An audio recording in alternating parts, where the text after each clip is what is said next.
Good morning बच्चों। अभी हमारा जो नेक्स्ट टॉपिक है वो ये है dependence of cell potential on concentration, नट्स इक्वेशन। ठीक है बच्चों, तो ये इक्वेशन क्या है मैं आपको पहले डायरेक्ट इक्वेशन बता देता हूँ। एक इक्वेशन है हमारे पास बच्चों, E cell equals to E not cell minus 2.303 R T upon n F log to the base 10 concentration of product upon concentration of reaction। अब ये कंसंट्रेशन ऑफ प्रोडक्ट और कंसंट्रेशन ऑफ रिएक्शन है बच्चों, reactant है, तो ये obviously किसी ना किसी रिएक्शन की होंगी। सबसे पहले मैं आपको बता देता हूं कि अगर हमारे पास में एक सेल है तो सेल होंगे तो दो बीकर रहेगा, और दो बीकर रहेंगे तो उसमें कुछ मटेरियल रहेगा। ठीक है बच्चों, यहाँ पर था हमारा जिंक आयन, यहाँ पर था कॉपर आयन, यहाँ जिंक रॉड, ये हो गई कॉपर रॉड। तो बच्चों इसमें जिंक आयन कॉपर आयन ये हो गया। अब इनका कुछ ना कुछ कंसंट्रेशन होता है, ठीक है कि नहीं है, इनका कुछ ना कुछ कंसंट्रेशन होता है और इनसे बनती है एक रेडॉक्स रिएक्शन। तो हमने जो रेडॉक्स रिएक्शन बनाए थे वो रेडॉक्स रिएक्शन शायद कुछ ऐसी थी हमारी। कौन सी थी बच्चों redox reaction? Zinc plus Cu double positive gives Cu plus zinc ion. ठीक है बच्चों, क्लियर है। और ये हो गया हमारा नट्स इक्वेशन, इसको बोलते हैं नट्स इक्वेशन। ये नट्स इक्वेशन के दो यूज होते हैं। देखो बच्चों कैसे कैसे यूज है इसमें। जैसे कि हमारा पहले यूज की अगर मैं बात करूं तो हमारा पहला यूज ये है कि अगर आपके पास सेल रिएक्शन है, सेल की रिएक्शन है बेटा, ये सेल की रिएक्शन है, तो सेल रिएक्शन में जो आयंस होते हैं उनका कंसंट्रेशन रहेगा 1 मोलर। इसका कंसंट्रेशन है, इसका कंसंट्रेशन 1 मोलर है, तो ये कंसंट्रेशन यहां पर आपको रखना पड़ेगा। ठीक है, और कंसंट्रेशन की मदद से आप ई सेल निकाल सकते हो। ठीक है, अब देखो बेटा, और इस इक्वेशन को एक और तरीके से देख सकते हैं, इन दोनों के बीच में रिलेशन वाला। देखो मैं एक एग्जांपल बताता हूं बच्चों। मैंने एक डैनियल सेल बनाया। अब इस डैनियल सेल को मैंने घर में टेस्ट किया तो 1.1 वोल्टेज का ये शो कर रहा है। इससे मेरा एक एलईडी बल्ब जल जा रहा छोटा वाला। अभी इस सेल को उठा के मैंने कश्मीर में भेज दिया पैक करके।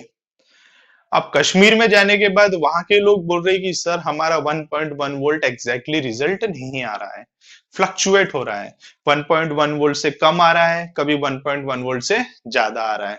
तो इस टाइम पे क्या हो रहा है, क्यों ऐसा हो रहा है? देखो भाई, कश्मीर की अगर मैं बात करूं तो वहां का टेम्परेचर अलग है, टेम्परेचर डाउन है। अब टेम्परेचर डाउन है इसीलिए क्या होगा, इसीलिए टेम्परेचर डाउन है तो according to temperature value change होंगी। इसीलिए हमने अगर स्टैंडर्ड वैल्यू निकाला है, ये स्टैंडर्ड वैल्यू है, ये कब होती है बेटा? 1 atm प्रेशर पे और 25 डिग्री सेल्सियस पे।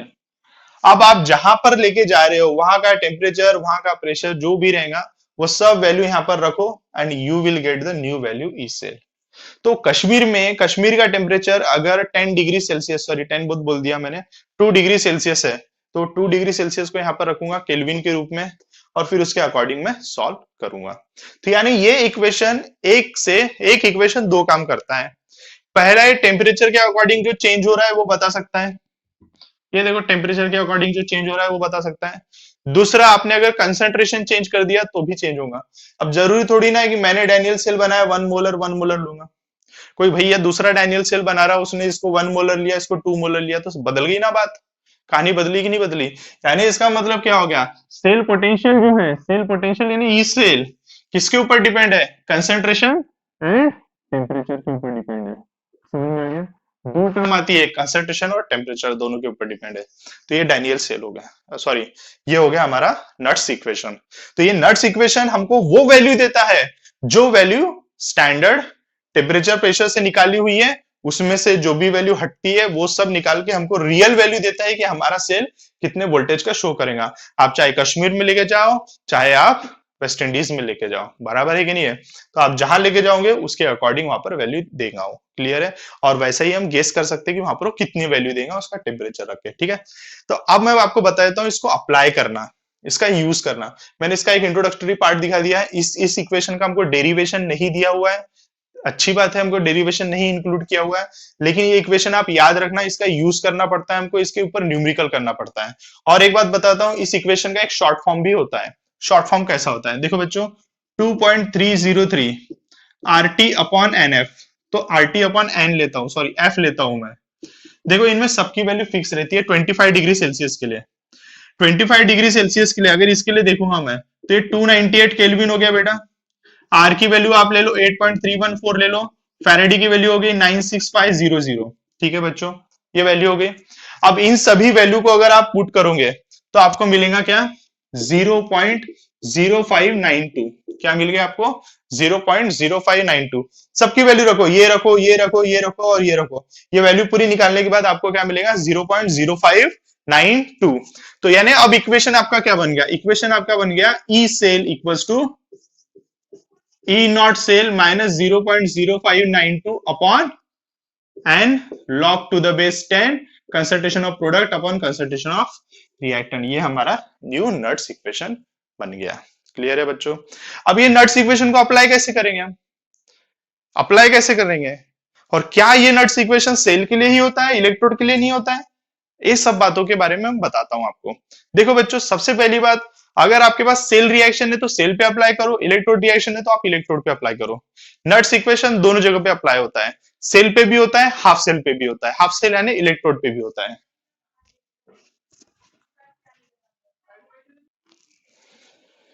तो बच्चों ये है हमारा नट्स इक्वेशन।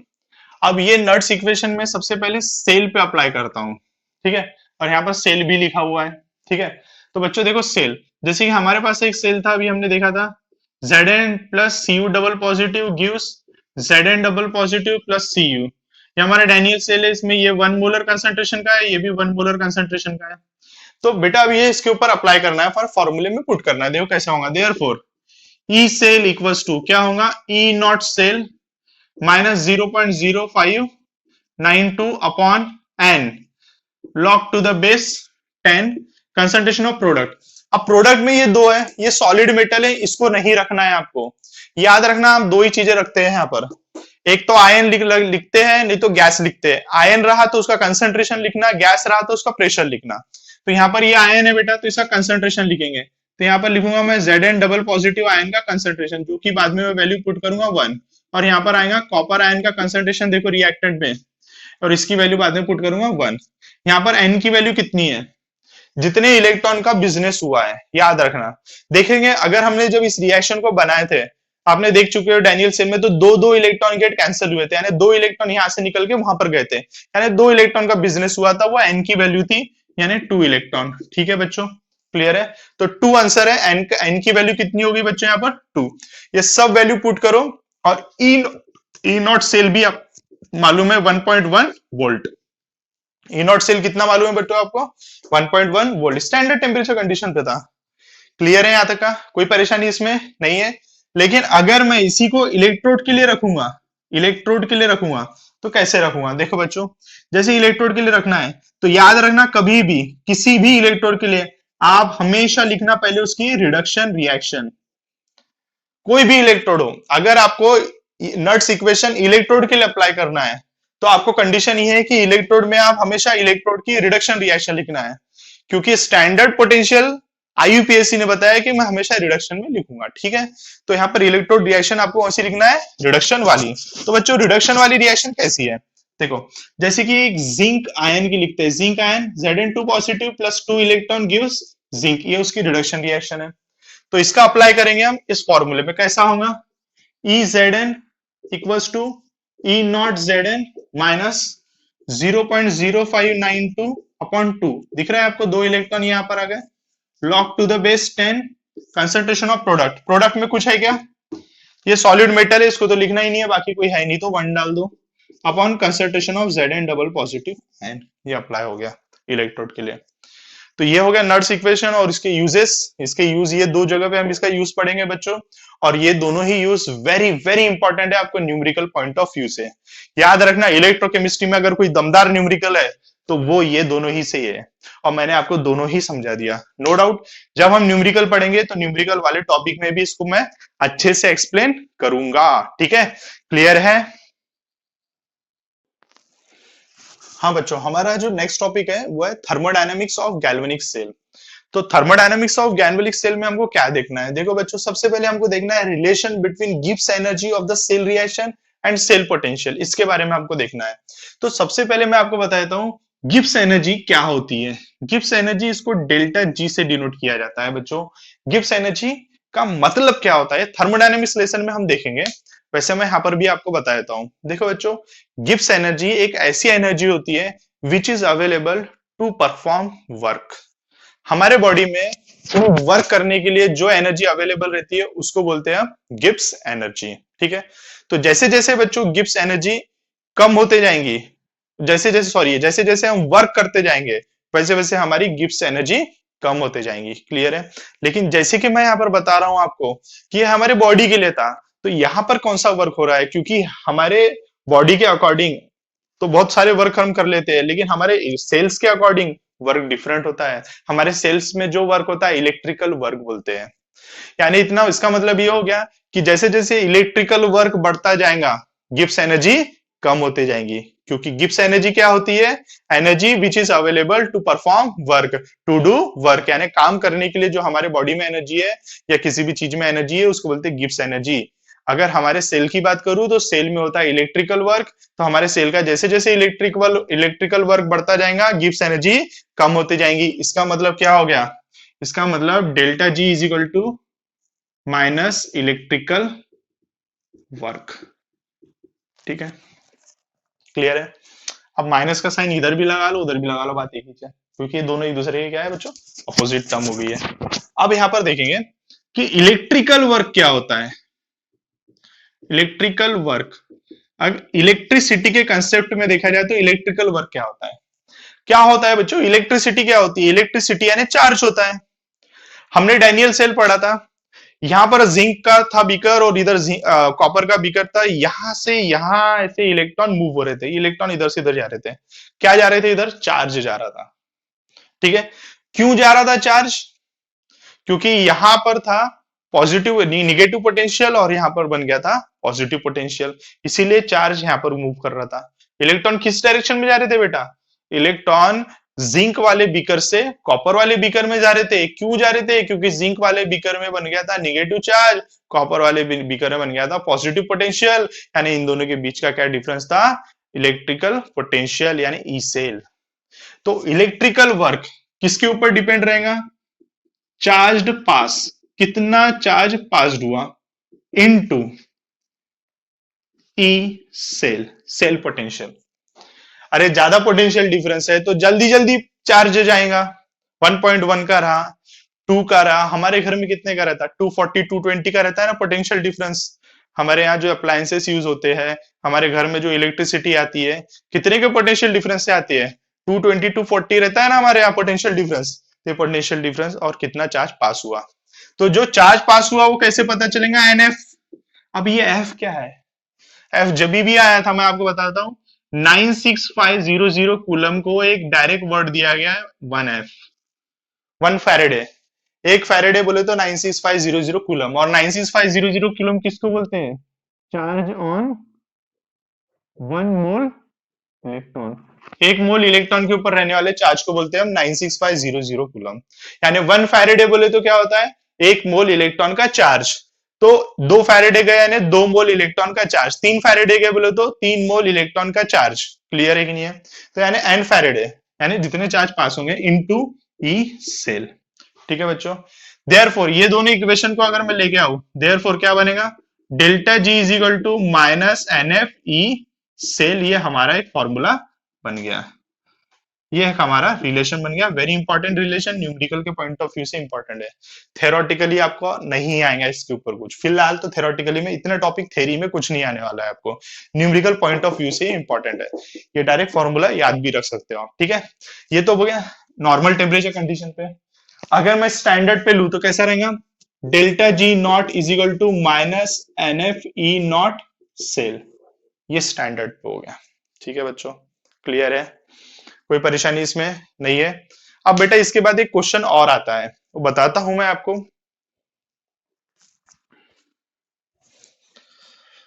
हमारा जो नेक्स्ट क्वेश्चन आता है, जो आपको एग्जाम में भी मिलेगा इसी टॉपिक के ऊपर, थर्मोडायनामिक्स वाले इसमें, कि why E not cell is a intensive property.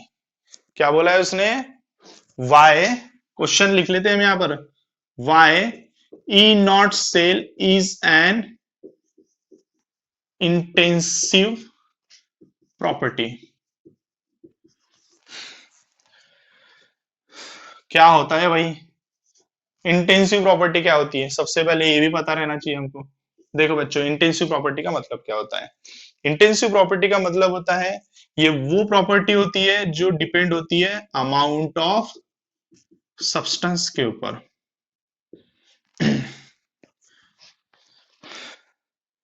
आपको पता है, सॉरी यहाँ पर अमाउंट ऑफ सब्सटेंस के ऊपर डिपेंड इंडिपेंडेंट तो लिखा ही नहीं मैंने, इन डिपेंड्स ऑन,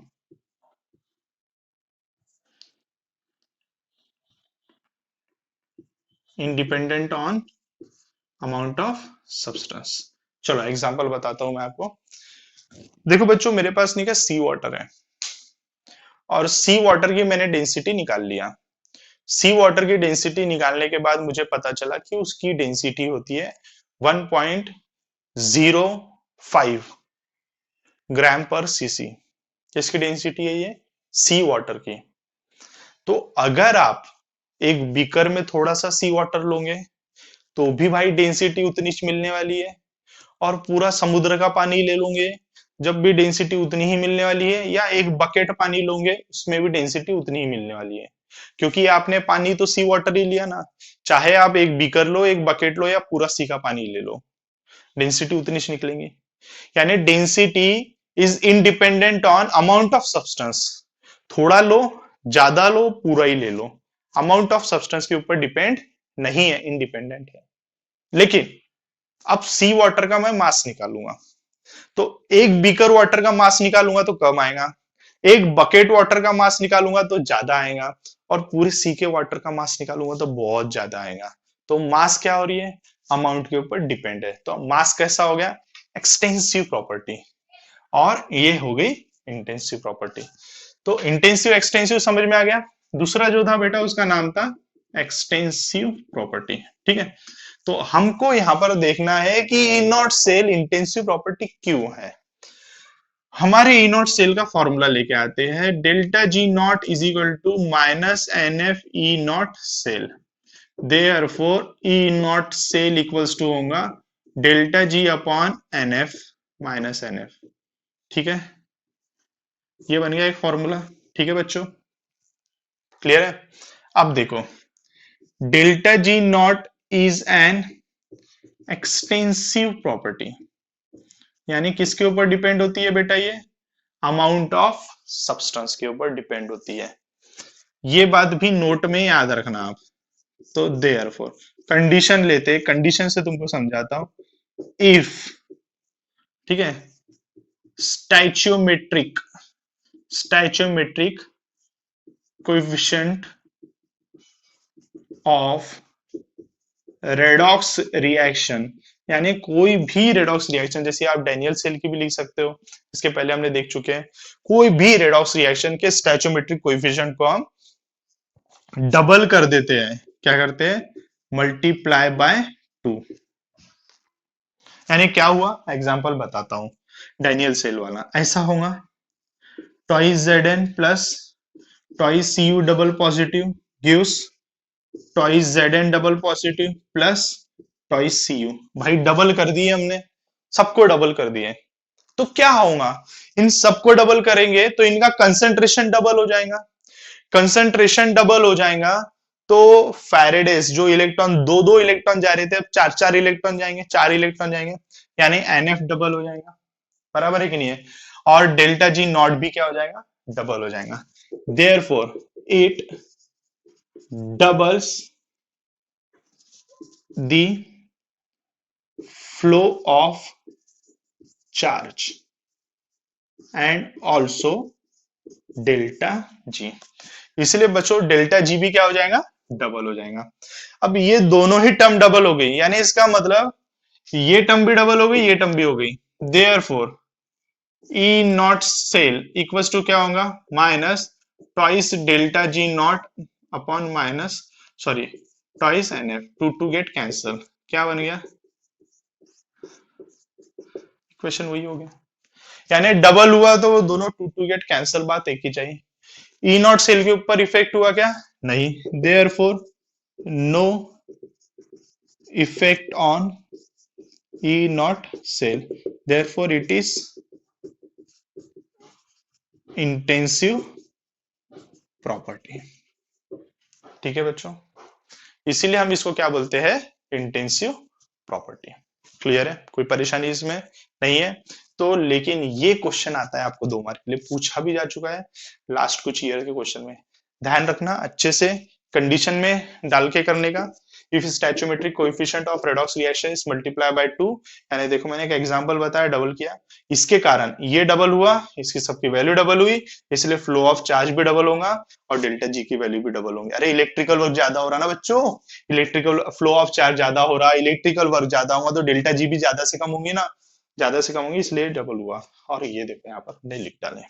क्लियर है, कोई परेशानी इसमें नहीं है। अब बच्चों ये तो हो गया हमारा थर्मोडायनेमिक्स ऑफ गैल्वेनिक सेल। इसके बाद में एक और हमारा छोटा सा टॉपिक है, फिर ये पूरा पोर्शन इसका निपट जाएगा। तो हमारा जो नेक्स्ट टॉपिक है वो है relation, relation with equilibrium constant. यहां पर कहानी किसकी आ रही है बच्चों, इक्विलिब्रियम कांस्टेंट। जानते होंगे आप इक्विलिब्रियम कांस्टेंट क्या है, 11th स्टैंडर्ड में आयनिक इक्विलिब्रियम लेसन में आपने देखा होगा, बहुत पढ़े थे आयनिक इक्विलिब्रियम लेसन हमने। तो हमारी हेडिंग क्या है यहाँ पर फिलहाल,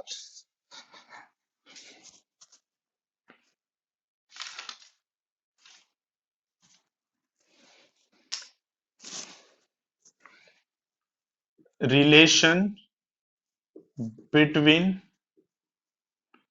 standard cell potential and equilibrium constant.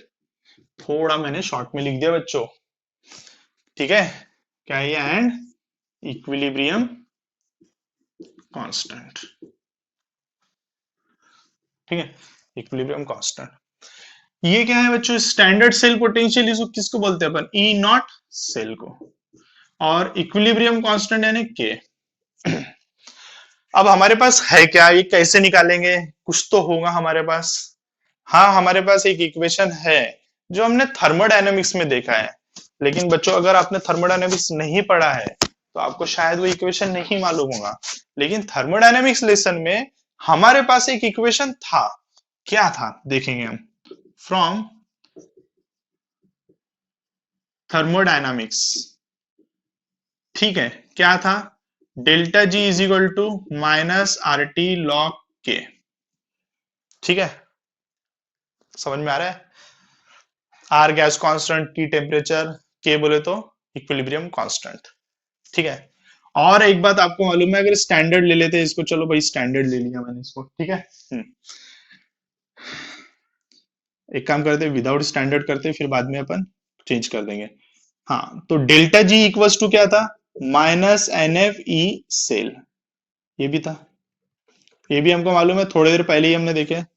तो डेल्टा जी इक्वल्स टू ये भी है और ये भी है, देयरफॉर क्या होगा, minus n F E cell equals to minus R T log K, minus minus get cancel, therefore E cell equals to R T upon n F log log के।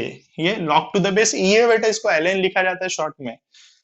अब इसको लॉग टू द बेस 10 कर देते हैं, क्या होगा, E cell equals to 2.303 R T upon n F log to the base 10 K. ये equation बन गया अपना। ठीक है, जैसे कि मैंने आपको बोला स्टैंडर्ड पे हमको देखना है, तो स्टैंडर्ड पे कहानी कैसे रहेगी, at standard temperature pressure 25 degree celsius, तो सबकी वैल्यू रखो, आर की वैल्यू 8.314, टी की वैल्यू 298 25 डिग्री सेल्सियस, और एफ 96500, तो क्या आएगा, E cell standard equals to कितना हो जाएगा, स्टैंडर्ड ला लिया मैंने, अब क्या होगा 0.0592 जब भी निकाले थे हमने, upon n log to the base K, log to the base 10 K. Clear है, ये आ गया। तो ये हो गया बेटा इक्विलिब्रियम कांस्टेंट का रिलेशन और स्टैटिक सेल पोटेंशियल का रिलेशन। ठीक है, तो अभी आज हमने जितना भी पढ़ा बच्चों, नट्स इक्वेशन से लेके अभी तक हमने जितना भी पढ़ा, हर एक टॉपिक पूरा न्यूमेरिकल बेस्ड है। हमारे फिफ्थ वाले लेक्चर में हमने जो पढ़े थे वो भी न्यूमेरिकल बेस्ड था। हमने अभी जो सिक्स्थ वाले लेक्चर में पढ़े सब पूरा न्यूमेरिकल बेस्ड है। तो अगर आपको इलेक्ट्रोकेमिस्ट्री के न्यूमेरिकल अच्छे करना है तो आपको ये दोनों चीजों के ऊपर अच्छे से ध्यान देना पड़ेगा। ठीक है बच्चों, समझ में आ गया? होप सो आपने सभी चीजें अच्छे से की होंगी। अब हमारे जो नेक्स्ट लेक्चर रहेगा 7th लेक्चर से हम डायरेक्ट सेल के ऊपर आएंगे और एक से एक सेल और एक से एक स्टाइल में हम पढ़ेंगे। ठीक है बच्चों, थैंक यू सो मच, नमस्ते।